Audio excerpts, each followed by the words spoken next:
Hello friends, welcome to ರಾತ್ರಿ ರಹಸ್ಯ. ನನಗೆ ಈ ಹಾರರ್ ಸ್ಟೋರಿನ ಹೇಳೋದು ಅಂದರೆ ತುಂಬಾ ಇಷ್ಟ. ಇವತ್ತು ನಾನು ನಿಮ್ಗೆ ಹೇಳೋಕೊಳ್ತಿರೋದು ಹೊಸೂರು ರೋಡಲ್ಲಾಗುವಂಥ ಆತ್ಮದ ಕಾಟಗಳ ಬಗ್ಗೆ. ಬನ್ನಿ ಶುರು ಮಾಡೋಣ.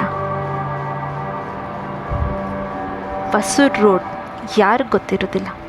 ಒಬ್ಬರಲ್ಲ ಒಬ್ಬರು ಓಡಾಡ್ತಿರ್ತೀರ.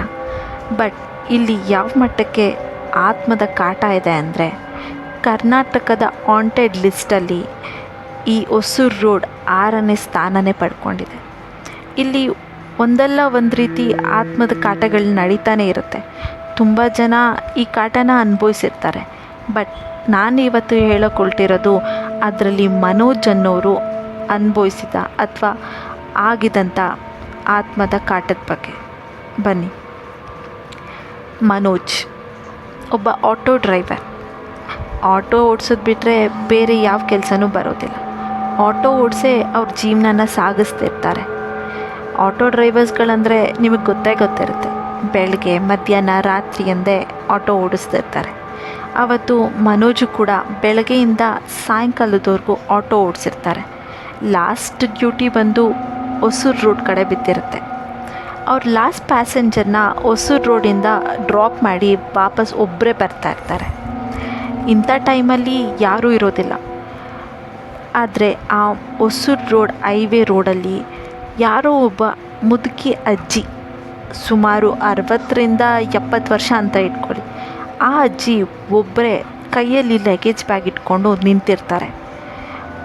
ಯಾವ್ದಾರ ಗಾಡಿಗೆ ಅಡ್ಡ ಹಾಕೋ ರೀತಿ ಆಟೋಗೂ ಕೂಡ ಕೈ ಸನ್ನೆ ಮಾಡಿ ನಿಲ್ಲಿಸೋದಕ್ಕೆ ಟ್ರೈ ಮಾಡ್ತಾಯಿರ್ತಾರೆ. ಈ ಮನೋಜ್ಗೆ ಪಾಪ ಅಜ್ಜಿ ಒಬ್ಬರೇ ನಿಂತಿದ್ದಾರೆ, ಇರು ಎಲ್ಲಿಗೋಗ್ಬೇಕು ಕೇಳೋಣ ಅಂತ ಆಟೋನ ಸ್ಟಾಪ್ ಮಾಡ್ತಾರೆ. ಅಜ್ಜಿ ಎಲ್ಲಿಗೋಗ್ಬೇಕಿತ್ತು, ಇಷ್ಟೊತ್ತಿನಲ್ಲಿ ನೀವೊಬ್ಬರೇ ಯಾಕೆ ಇಲ್ಲಿ ನಿಂತಿದ್ದೀರಾ ಅಂತಲೂ ಕೂಡ ಕೇಳ್ತಾರೆ. ಅದಕ್ಕೆ ಅವಜ್ಜಿ, ಇಲ್ಲಪ್ಪ, ನನಗೆ ಇಲ್ಲಿಂದ ಸ್ವಲ್ಪ ಮುಂದೆ ಹೋಗಬೇಕಿತ್ತು, ಇಲ್ಲಿ ಯಾವುದು ಬಸ್ಸು ಆಟೋಗಳು ಸಿಗ್ತಾ ಇಲ್ಲ, ನಿಂಗಾದರೆ ಮುಂದೆ ಜನ ಓಡಾಡೋ ಜಾಗಕ್ಕೆ ನನ್ನನ್ನು ಸ್ವಲ್ಪ ಬಿಟ್ಬಿಡ್ತೀಯಾ ಅಂತ ಕೇಳ್ತಾರೆ. ಯಾಕೋ ಮನೋಜ್ಗೆ ಬೇಜಾರಾದಾಗುತ್ತೆ. ಅವ್ರ ಅಜ್ಜಿನೋ ಅವ್ರ ಅಮ್ಮನೋ ಇದೇ ಸ್ಥಾನದಲ್ಲಿ ಇದ್ದಿದ್ರೆ ಬಿಡ್ತಾ ಇರಲಿಲ್ವಾ ಅಂತ ಯೋಚನೆ ಮಾಡಿ, ಸರಿ ಅಜ್ಜಿ ಹತ್ತು ಕೂತ್ಕೊಳ್ಳಿ, ನಾನು ಮನೆಗೆ ಹೋಗ್ತಾಯಿದ್ದೀನಿ, ಜನ ಇರೋ ಜಾಗಕ್ಕೆ ನಿಮ್ಮನ್ನು ಬಿಟ್ಬಿಟ್ಟು ಹೋಗ್ತೀನಿ, ನೀವು ಎಲ್ಲಿಗೋಗ್ಬೇಕೋ ಅಲ್ಲಿವರೆಗೂ ಅಂತೂ ಬಿಡೋಕ್ಕಾಗೋದಿಲ್ಲ ಅಂತ ಹೇಳ್ತಾರೆ. ಆದರೆ ಅಜ್ಜಿ ಸರಿನಪ್ಪ ಅಂತ ಹೇಳಿ ಹತ್ಕೊಳ್ಳೋಕ್ಕೆ ಟ್ರೈ ಮಾಡ್ತಾರೆ. ಬಟ್ ಯಾಕೋ ಸಡನ್ನಾಗಿ ನಿಂತು ಬಿಡ್ತಾರೆ. ಮನೋಜ್, ಬೇಗ ಹತ್ಕೊಳ್ಳಿ ಅಜ್ಜಿ, ಹೋಗಬೇಕು ಅಂತ ಹೇಳ್ತಾರೆ. ಆದರೆ ಅಜ್ಜಿ ಒಂದು ರೀತಿಯಾಗಿ ಮನೋಜ್ನೇ ನೋಡ್ತಾ, ನನಗೆ ಯಾಕೋ ಹತ್ತಕ್ಕಾಗ್ತಾಯಿಲ್ಲಪ್ಪ, ಕಾಲು ತುಂಬ ನೋವ್ತಾ ಇದೆ, ವಯಸ್ಸಾಗಿದೆ ಅಲ್ವಾ, ಸ್ವಲ್ಪ ಆಟೋದೊಳಗಡೆ ಹತ್ತಿಸ್ತೀಯಾ ಅಂತ ಕೇಳ್ತಾರೆ. ಅಜ್ಜಿ, ಏನಾಗೋದಿಲ್ಲ, ಒಂದೇ ಹೆಜ್ಜೆ ಎತ್ತಿ ಒಳಗಿಟ್ಬಿಡಿ, ಕುತ್ಕೊಳ್ಳಿ, ಹೋಗೋಣ ಅಂತ ಹೇಳ್ತಾರೆ. ಅವಜ್ಜಿ ಏನೇ ಹೇಳಿದ್ರು ಕೇಳೋಲ್ಲ.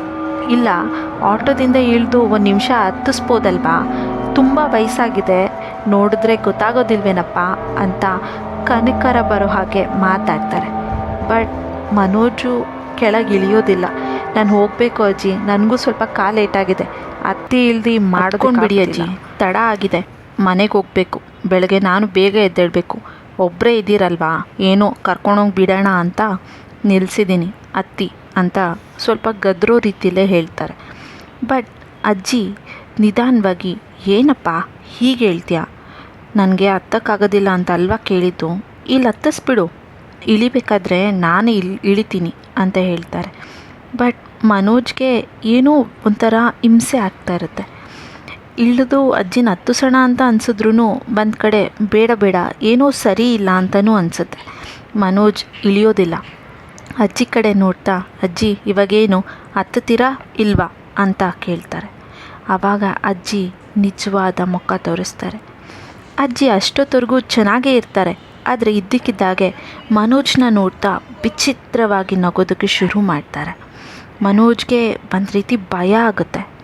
ಅಜ್ಜಿನೇ ನೋಡ್ತಾ ಇರ್ತಾ ಅಜ್ಜಿ ಮುಖ ನಿಧಾನವಾಗಿ ವಿಕಾರವಾಗಿ ತಿರುಗೋಕ್ಕೆ ಶುರುವಾಗುತ್ತೆ. ಮನೋಜ್ ಅದನ್ನು ನೋಡಿ 1 ನಿಮಿಷ ಬೆಚ್ಚಿ ಬಿದ್ದುಬಿಡ್ತಾನೆ. ಅದೇ ಕ್ಷಣ ಗಾಡಿ 1 ನಿಮಿಷನೂ ನಿಲ್ಲಿಸದೆ ಅಲ್ಲಿಂದ ತಗೊಂಡು ಹೊರಟು ಬಿಡ್ತಾರೆ. ಹೋಗಿ ಮನೆ ಹತ್ರನೇ ಗಾಡಿನ ನಿಲ್ಲಿಸೋದು. ಮನೆಗೋಗಿ ಅವ್ರ ಹೆಂಡ್ತಿಗೆ ನಡೆದಿದ್ನೆಲ್ಲನೂ ಹೇಳ್ತಾರೆ. ಆಗ ಅವ್ರ ಹೆಂಡ್ತಿ ಹೇಳ್ತಾರೆ, ನೋಡಿ ಇದಕ್ಕೆ ಹೇಳೋದು ಇಷ್ಟೊತ್ತಿನಲ್ಲೆಲ್ಲ ಗಾಡಿ ಓಡಿಸ್ಬೇಡಿ ಅಂತ, ನಿಮಗಂತೂ ಅರ್ಥನೇ ಆಗೋದಿಲ್ಲ ಅಂತ ಹೇಳಿ ಆಮೇಲೆ ಅಜ್ಜಿ ಏನಕ್ಕೆ ಆಟೋ ಕತ್ತಕ್ಕಾಗಲಿಲ್ಲ ಅನ್ನೋ ಸತ್ಯನ ಅವ್ರ ಹೆಂಡ್ತಿ ಹೇಳ್ತಾಳೆ. ಬೆಳಗ್ಗೆ ಅಷ್ಟೇ ಚಾಮುಂಡಿ ದೇವಸ್ಥಾನಕ್ಕೆ ಹೋಗಿ ಪೂಜೆ ಮಾಡಿಸಿ ದೇವರ ಫೋಟೋನ ಆಟೋದಲ್ಲಿಟ್ಟಿದ್ದೆ, ನನ್ನಮ್ಮ ತಾಯಿ ಚಾಮುಂಡೇಶ್ವರಿನೇ ಕಾಪಾಡಿರೋದು ನಿಮ್ಮನ್ನ ಅಂತ ಹೇಳ್ತಾರೆ. ಅದು ನಿಜಾನೇ ಅಲ್ವಾ? ದೇವ್ರ ಫೋಟೋ ಇದ್ದರೆ ದೆವ್ವ ಭೂತಗಳ ಹತ್ರ ಬರೋದಿಲ್ಲ ಅಂತಾರೆ. ಇಲ್ಲೂ ಅದೇ ಆಗಿರೋದು.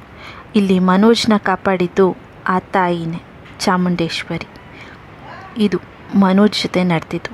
ಅವತ್ತು ಒಂದು ಕ್ಷಣನಾದರೂ ಮನೋಜ್ ಆಟೋ ಬಿಟ್ಟು ಕೆಳಗಿಳಿದಿದ್ರೆ ಅವರ ಪ್ರಾಣನೇ ಹಾರೋಗ್ತಿತ್ತು. ಯಾವುದಾರ ಅನುಭವ ಆಗಿದ್ದರೆ ಅದನ್ನು ನಮ್ಮ ಜೊತೆ ಹಂಚ್ಕೊಳಕ್ಕೆ ಇಷ್ಟ ಇದ್ದರೆ ಡಿಸ್ಕ್ರಿಪ್ಷನಲ್ಲಿ ನಾನು ಇಮೇಲ್ ಐ ಡಿನ ಮೆನ್ಷನ್ ಮಾಡಿರ್ತೀನಿ. ಆ ಐ ಡಿಗೆ ನೀವು ಇಮೇಲ್ ಮಾಡ್ಬೋದು. ಈ ಕತೆ ನಿಮಗಿಷ್ಟ ಆದರೆ ಪ್ಲೀಸ್ ಲೈಕ್, ಶೇರ್ ಹಾಗೂ ಕಮೆಂಟ್ ಮಾಡಿ. ಅದರಿಂದ ನನಗೂ ಕೂಡ ಸಹಾಯ ಆಗುತ್ತೆ. Thank you.